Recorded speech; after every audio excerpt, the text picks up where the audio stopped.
Warahmatullahi wabarakatuh, teman-teman mahasiswa. Hari ini kita akan lanjutkan kembali belajar React Native. Nah, untuk hari ini kita akan belajar tentang text input ya, dan bagaimana kita akan menghandle sebuah text input pada React Native ya. Jadi, kita ketika membuat sebuah aplikasi, kita akan selalu berhadapan dengan yang namanya form gitu ya. Dan form di dalamnya terdapat komponen-komponen paling umum yaitu sebuah text input ya misalnya. Ataupun nanti kita akan bertemu dengan checkbox gitu kan atau radio button gitu kan. Atau juga kita bisa ketemu dengan yang namanya button ataupun touchable opacity untuk event handlernya. Nah, hari ini kita akan belajar tentang text input ya, khusus text input. Nah, untuk contoh-contoh text input sebetulnya sudah mungkin sepertinya familiar ya bagi teman-teman. Misalnya kita akan mengisi sebuah form registrasi dan sebagainya atau sign in ya, kita akan masukkan username dan passwordnya. Nah, sekarang kita akan masukkan komponen text input dulu ya sebagai contoh seperti ini. Jadi di sebelah style sheet saya akan masukkan text input ya. Jadi si React Native ini dia memiliki komponen default yang namanya text input. Nah, sekarang di bawah helm mahasiswa, nah sekarang saya akan tambahkan text input seperti ini. Ya, kita tutup dengan tag komponen seperti ini. Nah, text input ini kalau kita cek di sini muncul kedip-kedip ya. Ya, kedip-kedip maksudnya kita bisa memberikan nilai ya, input sebuah value di sana. Nah, saya justify-nya jangan center ya, biar naik ke atas gitu. Nah, agar text input ini bisa terlihat bordernya, saya akan memberikan sebuah style ya. Stylenya saya berikan nama input di sini. Nah, jadi si style ini khusus untuk menampung style untuk khusus text input. Oke, jadi karena di sini saya berikan style ini ya. Jadi styles dot input gini. Nah, stylenya text input itu berasal dari input ini. Oke, sekarang kita akan tambahkan style untuk input dulu biar kita bisa melihat di mana lokasi input itu berada ya. Kan ini kan nggak jelas ya kalau seperti ini ya. Oh ya, teman-teman saya sudah menghubungkan dengan emulator Android-nya. Teman-teman juga bisa menghubungkan dengan smartphone kalian. Oke. Oke, sekarang saya berikan height-nya ya. Untuk height-nya itu saya berikan tinggi input-nya adalah 40 ya. Lalu border border width-nya ya, yaitu ketebalan bordernya saya berikan 1 ya. Lalu border color-nya ya, saya berikan warna grey gini ya. Ya, teman-teman bisa melihat perbedaan sini bahwa sekarang muncul border ini.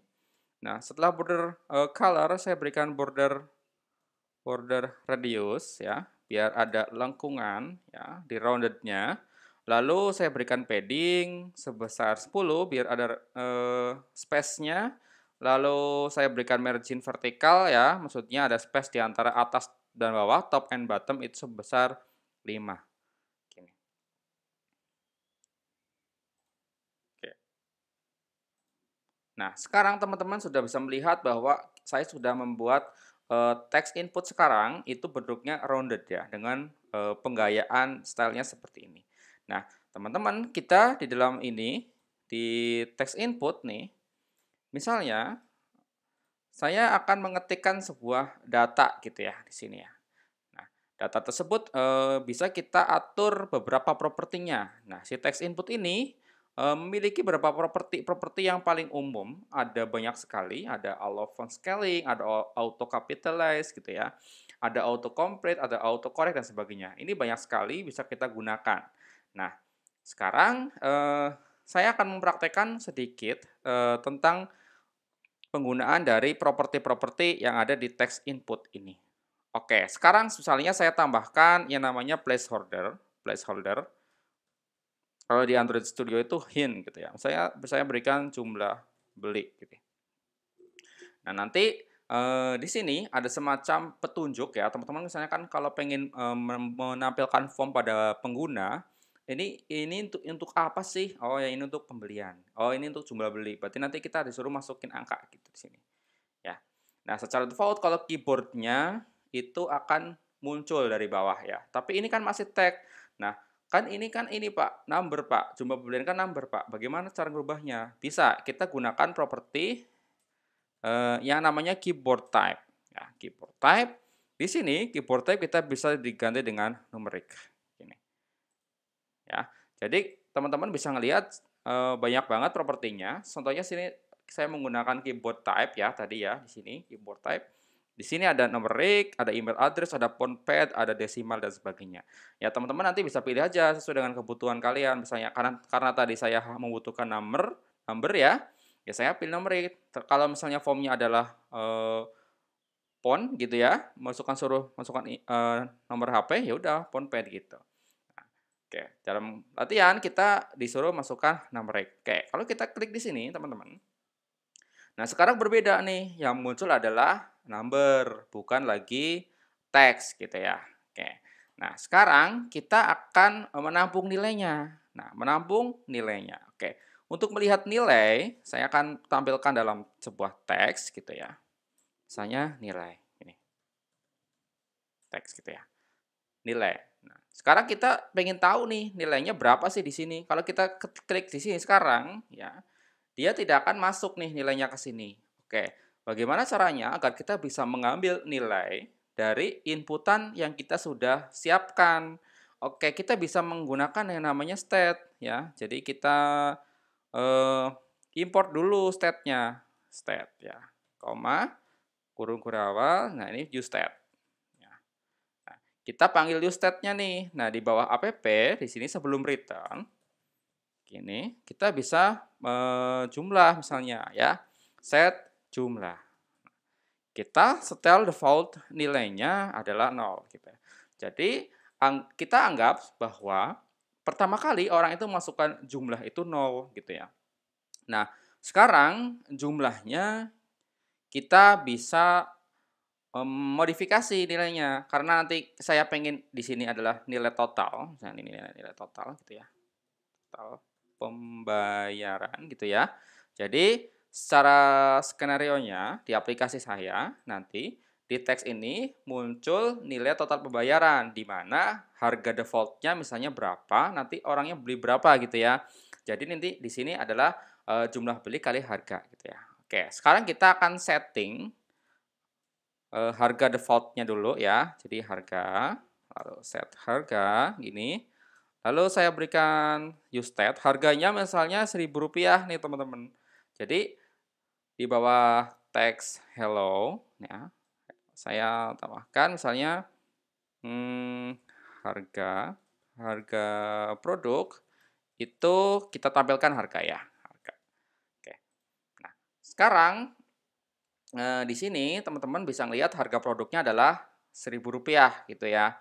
Nah, ketika saya masukkan di sini, klik gitu ya, lalu saya pilih enter, di sini tidak ada perubahan gitu ya, tidak ada perubahan. Kenapa tidak ada perubahan? Karena saya belum menampung konsep aritmatikanya. Jadi saya harus memberikan sebuah state lagi namanya total, set total. Nah, sekarang saya berikan use state-nya 0. Kenapa saya berikan 0? Karena saya anggap bahwa belum ada transaksi, belum ada pembelian gitu ya. Nah, sekarang kita tampilkan totalnya di sini dulu. Oke, total. Nah, total di sini. Jadi, pertama kali dia akan muncul total pembayarannya 0 gitu ya. Nah, kita beli satu gitu kan harusnya 1.000 nih kalau kita enter ginian 1.000 gitu ya. Tapi di sini masih 0 nih, teman-teman. Tidak ada transaksi. Gimana sih Pak cara untuk memberikan harga totalnya ya? Kita bisa menggunakan yang namanya button. Button gitu ya. Bisa menggunakan yang namanya button gitu ya. Tapi terlebih dahulu kita harus set nih, harus set di sini value. Default value-nya adalah jumlah. Oke. Agar di sini bisa diproses. Karena kalau value-nya nggak ada, dia nggak bisa diproses untuk mengalihkan antara harga dengan jumlah pembelian. Nah, ketika kita klik seperti ini, kita berikan default value, yaitu jumlah di sini. Oke. Ketika kita klik, ini. Oke, kita coba. Kita ini dia belum bisa memproses ya, teman-teman ya. Nah, Kita agar bisa memprosesnya, kita akan berikan, onceng ya, onceng teks ya, onceng teks gini ya, di mana onceng teks ini akan mengambil nilai yang kita inputkan teman-teman, dan dia akan merubah data jumlah ini. Kalau tadi kita inputkan tanpa onceng tag ya, dia jumlahnya tidak mengikuti berdasarkan apa yang kita inputkan. Tapi dengan menggunakan onceng text, maka jumlah yang ada di sini setnya akan berubah sesuai dengan apa yang kita inputkan. Jadi di sini saya rubah jumlah itu kita set jumlahnya ya sekarang menjadi jumlah ya. Oke, jadi jumlahnya sekarang adalah sesuai dengan apa yang kita inputkan di sini. Oke, biar teman-teman bisa melihat perbedaan, saya berikan tampilkan dulu jumlah sekarang ya. Di sini saya berikan jumlah ya. Ini. Oke. Nah, sekarang kita misalnya kan ini masih 0 nih. Coba kita 1 gitu. Nah, di sini juga akan berubah 1 ya. Misalnya 2 gitu, dia akan berubah 2. Jadi sekarang state jumlah sudah ngikutin apa yang kita inputkan. Oke, kita nggak pakai ini ya, saya hapus. Oke. Nah, sekarang kita bagaimanakah kita akan memproses sebuah total harga, di mana total harga adalah harga produk dengan pembelian ya, jumlah pembelian. Kita sudah memasang button ya, jadi kita bisa pakai button gitu ya, title, beli gitu ya, misalnya, terus kita tutup seperti ini. Ya, ketika kita beli, maka di sini akan muncul sebuah button ya, di sini ada button beli ya, tapi dia belum bisa memprosesnya. Oke, jadi kita harus menggunakan on press ya, on press untuk menghandle perubahan data ya. Jadi seperti ini, ketika kita klik on press, berarti sekarang kita rubah jadi set total ya. Kita rubah data totalnya, di mana harga total itu adalah jumlah dikalikan harga ya. Harga. Nah, harganya tentunya akan mengikuti. Ya, misalnya kita beli satu ya, jumlahnya akan mengikuti ya. Misalnya kita beli satu, makanya satu kali harga ya. Kalau dua ya dua kali harga gitu. Oke, sekarang kita coba, kita beli misalnya 3 ya, kita beli gitu. Nah, di sini akan berubah 3.000 ya. Misalnya kita 5, maka di sini juga akan berubah menjadi 5.000 gitu. Jadi ini adalah cara untuk merubah data total, di mana datanya adalah sekarang data pembelian itu, jumlah pembelian itu berasal dari apa yang kita inputkan dalam bentuk text input ini ya. Nah, perlu kalian ketahui bahwa di text input ini, kita harus memahami bahwa kita bisa memberikan default value sama on-change text ya. Jadi ketika ada perubahan di text input, maka data state yang kita definisikan yaitu jumlah, maka juga akan muncul di sini. Nah, default value-nya adalah 0. Oke, apakah ada cara lain selain kita menggunakan button? Bisa ya. Caranya adalah menggunakan yang namanya on submit editing ya, on submit editing. Jadi, on submit editing ini dia akan memanfaatkan keyboard di smartphone kita ya.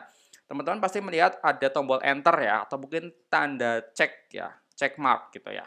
Oke, jadi ketika on submit editing, kita bisa ngerubah juga di mana totalnya sekarang adalah set total ya. Set total adalah jumlah kali harga ya.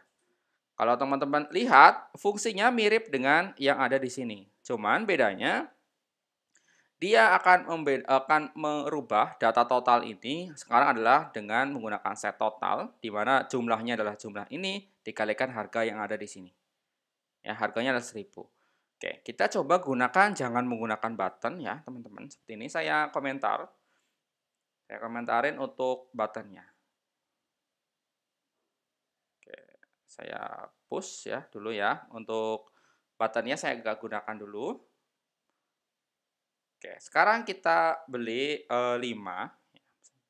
Nah, di sini kan kita nggak punya button nih. Oleh karena itu kita bisa menggunakan tombol enter. Ini, klik. Nah, di sini akan merubah 5.000 otomatis gitu. Misalnya 6, kita klik. Nah, dia akan jadi 6.000. Jadi seperti itu. Nah, misalnya kita juga bisa menggunakan beberapa properti yang paling sering saya gunakan adalah autofocus. Misalnya di sini Saya berikan sebuah pembeli nama aja ya, username gitu ya. Misalnya set username. Gini. Nah, saya berikan useStat, dia kosong aja seperti ini. Username, set username gitu ya. Jadi nanti saya akan tambahkan satu buah di bawah harga saja. Oke, di sini saya akan berikan placeholder-nya adalah username. Pembeli ya, keyboard-nya saya abaikan ya karena saya tidak menggunakan numerik ya. Jadi saya abaikan, lalu oncengnya sekarang adalah username, sekarang berubah menjadi set username, datanya adalah username. Oke, lalu untuk on submitting-nya itu kita tidak gunakan dulu ya. Lalu untuk default value-nya adalah username. Username seperti ini. Ya. Tapi bedanya di bawah placeholder saya aktifkan autofocus-nya. Autofocus-nya kita rubah menjadi true. Ya, kalau kita cek seperti ini. Nah, ketika kita jalankan, maka secara otomatis pas pertama kali kita buka sebuah aplikasi, dia akan fokus di kolom input yaitu username, teman-teman. Ya, kalau kita cek ketika kita buka langsung dia mengarah ke kolom username. Bagaimana kita ketika autofocusnya kita false kan, ya, kita false kan, ya, kita baru pertama kali membuka, misalnya ya, ini baru pertama kali buka, dia tidak akan menjalankan autofokusnya, ya. Jadi ini bisa kita gunakan untuk misalnya kita pertama kali mau autofokusnya kolom apa dulu nih, misalnya kita bisa menggunakan autofocus untuk kolom test input jumlah gitu bisa, ataupun di username dan sebagainya gitu.